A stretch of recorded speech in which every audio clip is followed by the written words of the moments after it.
नमस्कार दोस्तों, one liner GS platform पे आप सभी का स्वागत है। आज हम आपके लिए मॉडर्न हिस्ट्री का बहुत ही महत्वपूर्ण टॉपिक लेकर आए हैं, ब्रह्म समाज। इस टॉपिक से अक्सर कंपटीशन एग्जाम में काफ़ी सवाल पूछ लिए जाते हैं। तो देखते हैं, ब्रह्म समाज राजा राम मोहन राय से संबंधित है। तो देखते हैं, पहला, भारत में सामाजिक धार्मिक सुधार 19वीं सदी में नारी केंद्रित रहा, जबकि 20वीं सदी में निम्न जाति केंद्रित रहा।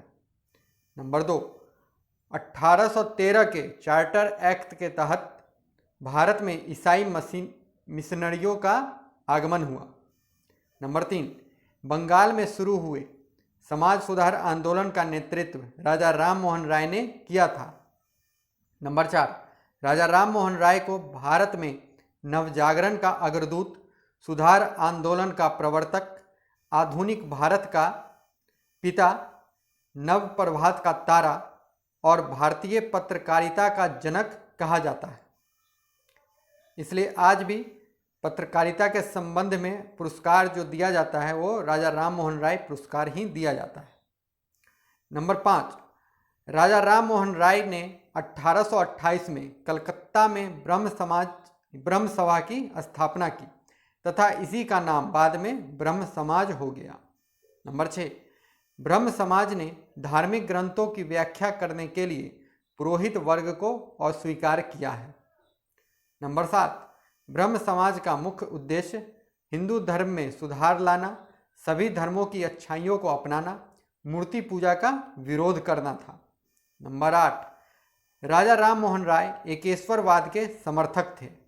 नंबर 9, राजा राम मोहन राय इस्लाम के एकेश्वरवाद तथा सूफी मत के रहस्यवाद के भी समर्थक थे। नंबर 10, राजा राम मोहन राय ने विधवा पुनर्विवाह का समर्थन किया था। नंबर 11, ब्रह्म समाज ने मानव विवेक, तर्क शक्ति, वेद एवं उपनिषद का पर अधिक बल दिया। नंबर 12, राजा राम मोहन राय ने 1815 में एकेश्वरवाद के प्रचार के लिए आत्मीय सभा का गठन किया था। इस तरह नंबर 13 देखते हैं कि राजा राम मोहन राय द्वारा स्थापित पहली संस्था आत्मीय सभा थी, क्योंकि यह 1815 में ही स्थापित हो गया था, जबकि ब्रह्म समाज या ब्रह्म सभा को जो स्थापित किया था उन्होंने 1828 ईस्वी में किया था। आगे देखते हैं, नंबर 14, राजा राम मोहन राय ने 1817 में डच घड़ीसाज डेविड हेयर के सहयोग से कलकत्ता में हिंदू कॉलेज की स्थापना की थी। नंबर 15, सती प्रथा के विरोध को दर्शाने के लिए राजा राम मोहन राय ने 1821 में बंगला भाषा में संवाद कौमुदी का प्रकाशन किया था। नंबर 16, राजा राम मोहन राय ने 1822 ईस्वी में फारसी भाषा में मिरातुल अखबार का प्रकाशन किया था। नंबर 17, वेदांत कॉलेज की स्थापना राजा राम मोहन राय ने 1825 ईस्वी में की थी। नंबर 18, राजा राम मोहन राय ने एकेश्वरवाद के पक्ष में अपना तर्क देने के लिए फारसी भाषा में तोहफत उल मुवाहिदीन का प्रकाशन किया था। नंबर 19, मुगल बादशाह अकबर द्वितीय ने राजा राम मोहन राय को राजा की उपाधि दी थी। नंबर 20, राजा राम मोहन राय की मृत्यु के बाद ब्रह्म समाज का नेतृत्व देवेंद्रनाथ टैगोर ने किया था।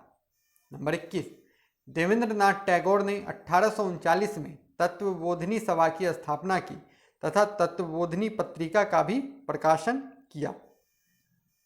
नंबर 22, केशव चंद्र सेन ने मूल ब्रह्म समाज से अलग होकर 1866 में आदि ब्रह्म समाज की स्थापना की। यही आगे चलकर भारतीय ब्रह्म समाज कहलाया। नंबर 23, केशव चंद्र सेन ने 1868 में टेबरेनेकल ऑफ न्यू डिस्पेंसन नामक संघ तथा 1870 में इंडियन रिफॉर्म एसोसिएशन नामक संस्था की स्थापना की।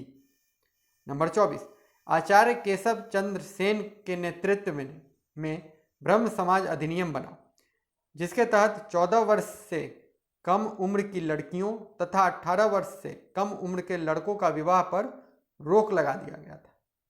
नंबर 25, ब्रह्म समाज का दूसरा विभाजन 1878 ईस्वी में ही हो गया, जिसका मूल कारण था आचार्य केशव चंद्र सेन ने अपनी ही पुत्री का विवाह कम उम्र में कर दिया, जो कि ब्रह्म विवाह अधिनियम 1872 का उल्लंघन था।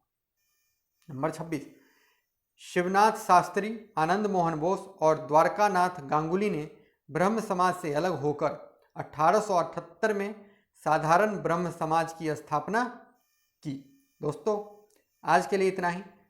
कल फिर हम सामान्य अध्ययन के कुछ महत्वपूर्ण टॉपिक्स के साथ उपस्थित होंगे और रविवार को हमारा वीकली करंट अफेयर्स जारी रहेगा।